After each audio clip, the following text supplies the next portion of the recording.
Hey, liebe Nutzer, Zuschauer und Zuschauerinnen. Wir befinden uns heute hier in Düsseldorf im Riverloft bei UbiSoft und dürfen Assassin's Creed 4 Black Flag anspielen. Und ich würde sagen, wir fackeln gar nicht lange, ich mache mich frisch ans Werk. Bald 4 Stunden lang konnten wir als Edward Kenway, bewaffnet mit PlayStation 4 Controller und iPad, die Südsee unsicher machen. Neben den üblichen Auseinandersetzungen mit Tier und Soldat zu Lande haben uns vor allem die intensiven Seegefechte in ihren Bann gezogen. Diese können nicht nur erstaunlich anspruchsvoll werden, sondern sind auch unumgänglicher Bestandteil des Spiels. Aber bei Größen wie Blackbeard als Sidekick hat man wohl auch keine Wahl, als regelmäßig in See zu stechen. Zudem waren wir von der Verbindung von Hauptspiel und Begleit-App positiv überrascht. Nach stundenlanger Kaperfahrt ist es uns sogar gelungen, Associate Producer Dr. Karl Von Der Luhe zu entern.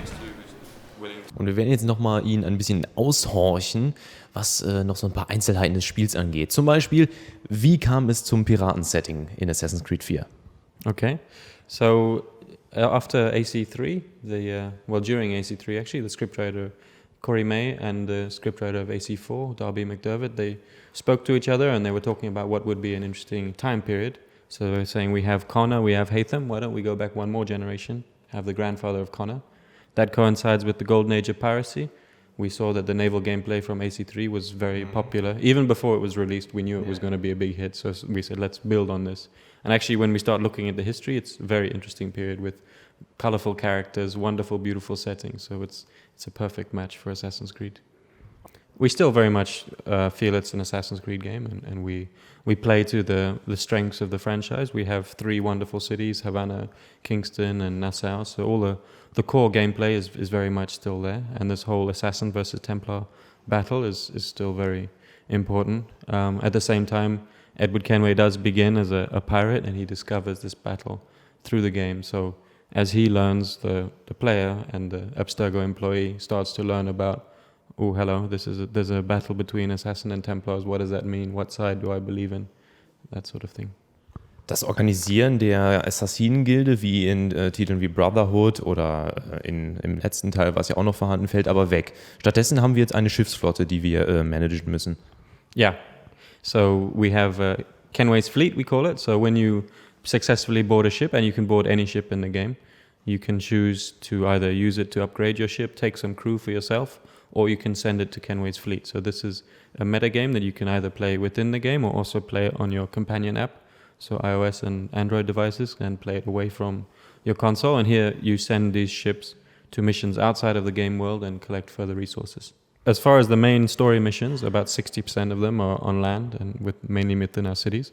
But we found that players that play through the entire game, it's about 50-50 on land and on the ships. In our huge Caribbean world that we've created, we have over 50 unique locations.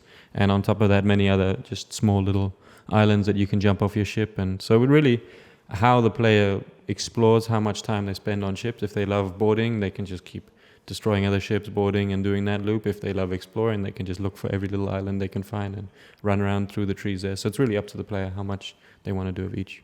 The game's coming out on 6 different versions. We have Xbox 360, Xbox One, PS3, PS4, the Wii U and the PC.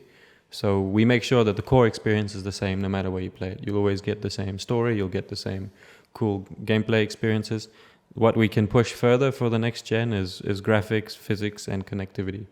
So you'll see with the graphics, you would have seen that today, that looks beautiful. The ocean simulation is much better. The lighting system, the effects, all of these things really add a lot. On top of that, physics is very important to us, having this complex ocean simulation, how it interacts with your ship, and now also the player as Edward swims through the water, that we can make that calculation more complicated on next gen to make it more accurate, so that helps the gameplay as well. Connectivity is another thing, so you can share your experiences with your friend. If you find a rare animal, you can let them know and say, oh, I found it in this location, why don't you look for it here? Kenway's fleet, if you have a really difficult mission that you need to do, you can ask them to help, and they can send some of their ships to help you on your companion app. This is all part of the connectivity push. As you would have seen with the touchpad of the PlayStation 4, you can use that to access your map menu, and it's got the whole zoom in, pinch, and all those sort of features. So that's what a lot of people are used to nowadays. You can have that feature.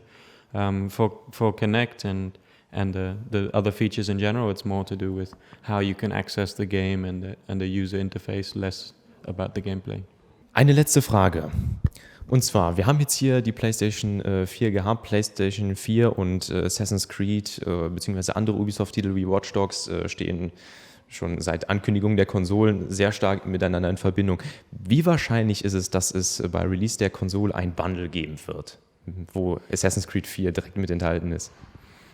It's a good question. The business and marketing people will make a decision. We've seen it before. We saw it with Assassin's Creed 3. We saw it with Assassin's Creed Liberation on the Vita. So we will see if there's an announcement. There's nothing I can say now. So, nach einer langen, spannenden und durchaus auch nervenaufreibenden Kaperfahrt können wir ein erstes Resümee ziehen zu Assassin's Creed 4. Es hat sich einiges insgesamt verändert in der Assassin's Creed-Reihe. Wir haben jetzt den Fokus beim Spiel spürbar auf den Schiffsschlachten, die ja im dritten Teil auch sehr, sehr gut angenommen wurden. Und das Ganze wurde noch weiter ausgebaut. Man hat einiges an Möglichkeiten, sein Schiff zu verbessern. Anstatt der Assassinen-Gilde haben wir nun eine Schiffsflotte, die wir dann in die Welt schicken. Wir können Sachen plündern, wir können unsere Crew erweitern, Schiffe bergen. Es gibt da sehr, sehr viele Möglichkeiten, weil das Wasser natürlich auch einen großen Teil der Spielwelt ausmacht. Letzten Endes soll es allerdings doch 50-50 sein mit der Aufteilung von Landmissionen und Wassermissionen. Davon haben wir heute weniger viel gesehen, aber auf jeden Fall ist die Atmosphäre auf hoher See atemberaubend. Wer Filme wie Master and Commander zum Beispiel mag, wird sich direkt zu Hause fühlen. Seemannsgesänge werden regelmäßig angestimmt und auch das Schiffverhalten macht einen sehr, sehr guten Eindruck. Das Wasser sieht hervorragend aus. Wer bisher immer der Meinung war, Assassin's Creed ist nicht so der Grafikstern am Grafikhimmel, den wird das Wasser vermutlich dann bald eines Besseren belehren. Und ansonsten kann man nur sagen, dass wir gespannt bleiben auf Assassin's Creed 4 und uns vor allem noch mehr auf Land-Gameplay freuen werden. Und in diesem Sinne, wir sind raus.